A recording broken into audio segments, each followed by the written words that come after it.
अस्सलाम वालेकुम। आज हम बच्चों फर्स्ट ईयर के नेक्स्ट टॉपिक देखेंगे। टॉपिक क्या है? Enthalpy change and calorie content of a food.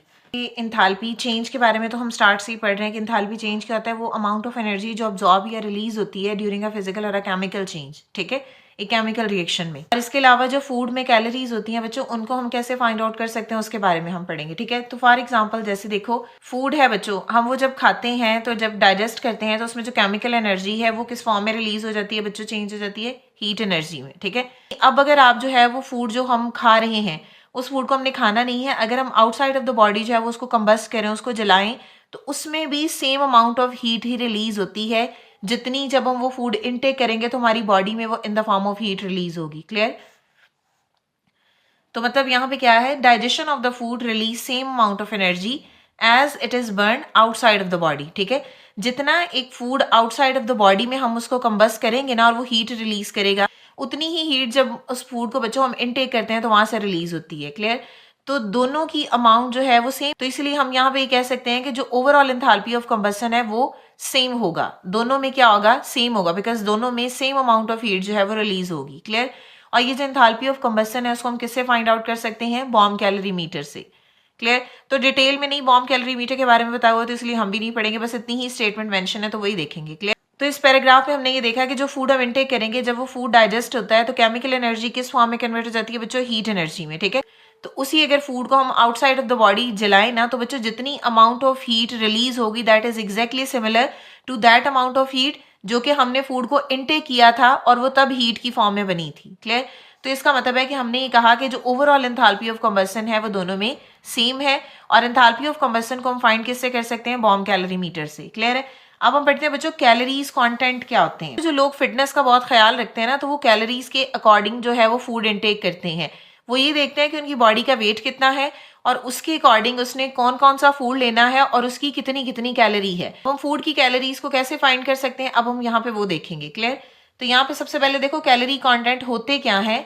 The calorie content of a food is a measure of energy released when the food is completely consumed in the body। यानी जो आप food खा रहे हो, जब आपकी बॉडी उस food को completely कंज्यूम कर लेती है, जब उसको डाइजेस्ट कर लेती है, जब आपकी बॉडी जो है वो फूड को completely कंज्यूम कर लेती है तो एक अमाउंट ऑफ हीट जो है वो बच्चों रिलीज करती है।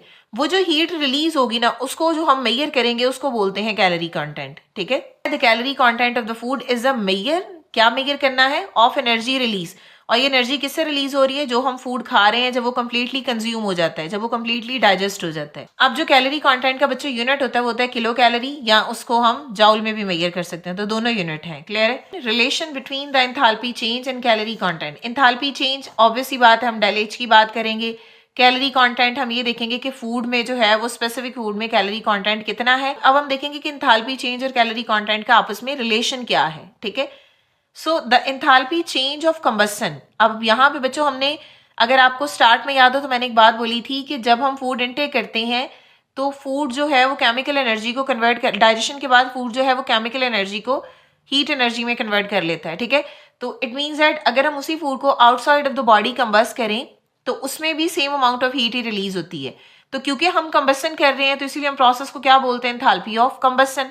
तो यहाँ पे भी सेम वही है, the enthalpy of combustion of the food del H C naught is the calorie content of that food when it is converted into a kilocalorie per gram। हम क्या करें? Enthalpy combustion of the food क्या है, ये उसका answer है। क्या है ये calorie content of that food है when it is converted into a kilo calorie पर ग्राम। हम बोलते हैं कि एंथैल्पी ऑफ कंबस्शन जनरली हम किस में मेजर करते हैं बच्चों? अगर हमें याद हो, हमने स्टार्ट में पढ़ा हुआ है किलो जॉल पर मोल, ठीक है। अब हम इसको मेजर किस में कर रहे हैं? किलो कैलोरी पर ग्राम में, पर मोल में नहीं कर रहे। किस में मेजर कर रहे हैं? पर ग्राम में मेजर कर रहे हैं, ठीक है। तो इसने कहा कि enthalpy of combustion of the food क्या है? That is the calorie content of that food, ठीक है। ये उस फूड का कैलोरी कंटेंट है जब वो फूड जो है वो कन्वर्ट हो जाएगा किसमें? किलो कैलोरी पर ग्राम में। तो जब भी आपने किसी फूड का कैलोरी कंटेंट फाइंड करना है तो आपने डेल एच नॉट की वैल्यू को डिवाइड कर देना है 4.184 से, ठीक है। अब जरा आप ध्यान से देखो बच्चों, हमने जो है वो डेल एच को किसमें मेजर किया हुआ है? किलो जॉल पर मोल में, लेकिन यहाँ पे डेल एच हमने किसमें लेना है? किलो जॉल पर ग्राम में। इसका मतलब है हमें सबसे पहले एंथैल्पी चेंज ऑफ कंबस्शन को पहले कन्वर्ट करना पड़ेगा बच्चों पर मोल से पर ग्राम में। क्लियर? अच्छा, अब इस चीज की समझ हम आगे एग्जाम्पल करेंगे ना तो आपको मजीद क्लियर हो जाएगी। अब फॉर एग्जाम्पल बच्चों यहाँ पे एग्जाम्पल है, हमारे पास ग्लूकोज है, ग्लूकोज की ऑक्सीडेशन हो रही है, क्लियर है। इससे बना क्या है, कार्बन डाइऑक्साइड, वाटर, और इस रिएक्शन में जो हमारे पास एंथैल्पी चेंज है दैट इज -2803 किलो जॉल पर मोल, मीन्स रिएक्शन जो है वो क्या है, एक्सोथर्मिक है। अब हमें कहा जा रहा है कि हमने जो है वो कैलोरी कंटेंट फाइंड करने हैं ग्लूकोज के, ठीक है। क्या फाइंड करना है, कैलोरी कंटेंट ऑफ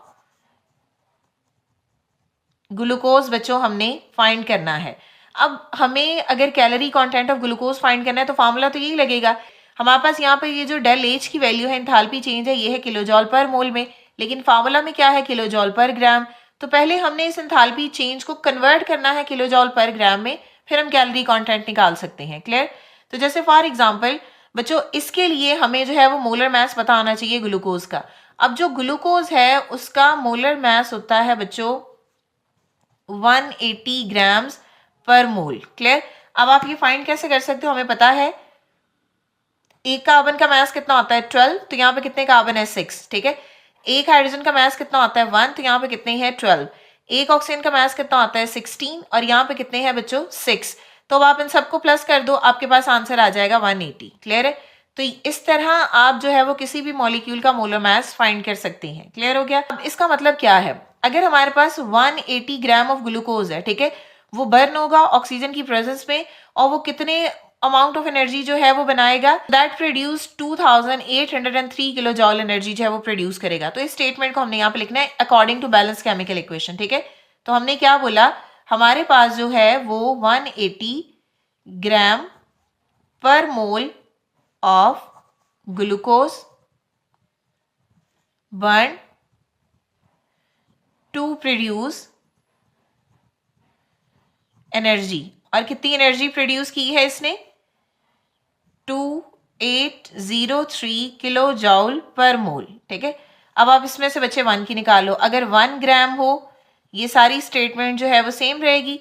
तो अगर 1 ग्राम है तो इसके लिए हम क्या करेंगे, 2803 किलो जॉल पर मोल को हम डिवाइड कर देंगे बच्चे 180 ग्राम पर मोल से, ठीक है। तो इसका मतलब है ये ऊपर नीचे सेम वैल्यू तो ये दोनों कट जाएंगी, ठीक है। तो इसको अब अगर आप सॉल्व करोगे तो हमारे पास आंसर यहाँ पे क्या आएगा, इसको इससे लिख लेते हैं। आप 2803 को डिवाइड करोगे 180 पे तो आंसर आएगा बच्चे 15.57। अब ये पर मोल कट गया तो बचा क्या, पर ग्राम और किलो जॉल, ठीक है। यानी अगर हम इसको सही करके लिखें तो ये क्या होगा 15.57 किलो जॉल एंड पर ग्राम। और देखो क्या ये वही यूनिट आ गया जो हमारे पास फॉर्मूला में मेंशन है, जी वही फॉर्मूला में मेंशन है। तो अब हम क्या करेंगे, सिंपली इस वैल्यू को इस फॉर्मूला में पुट करेंगे और हमारा आंसर आ जाएगा। कैलोरीज कंटेंट फाइंड करने हैं, ठीक है। तो अब हम करेंगे कैलोरी कंटेंट फाइंड, ठीक है। फॉर्मूला रिपीट में लिख लेते हैं। अब क्योंकि ये रिएक्शन देखो बच्चों क्या है, एक्सोथर्मिक, नेगेटिव है, तो इसलिए फॉर्मूला के साथ भी क्या होगा, नेगेटिव होगा। नेगेटिव डेल एच, किसमें डेल एच लिखना है, किलो जॉल पर ग्राम में, ठीक है। और नीचे हमारे पास जो है वो स्पेसिफिक हीट ऑफ कैपेसिटी की वैल्यू है 4.184 किलो जॉल और किलो कैलोरी, क्लियर है। अब आप इसमें जस्ट जो है वो वैल्यू पुट करो। अब डेल एच की वैल्यू हमने अभी निकाली थी, वो कितनी है ये बच्चे 15.57, ठीक है। अब आप इसको जो है वो 4.184 को जो है वो यहाँ पे लिख दो। अब देखो जो चीजें कट हो रही हैं उसको हम कट कर देंगे, आंसर आएगा हमारे पास -3.72 किलो कैलोरी पर ग्राम। अच्छा, अब हमारे पास ये आंसर आया है सॉल्व करने के बाद, इसका मतलब है कि पर ग्राम फूड में हमारे पास ये कैलोरीज होंगी, ठीक है। तो अब आप यहाँ से इसका यूनिट निकाल सकते हो, जो एक्स्ट्रा चीजें जो चीजें कट होती हैं तो आप उसको कट कर दो, तो आप यूनिट जो है वो यहीं से निकाल सकते हो। ये किलो जॉल जो है वो इस किलो जॉल से कट जाएगा, ठीक है। तो किलो कैलोरी पर ग्राम जो है वो इसका आंसर आ जाएगा। मतलब है कि पर ग्राम फूड में बच्चों इतनी कैलोरीज होती हैं, क्लियर है।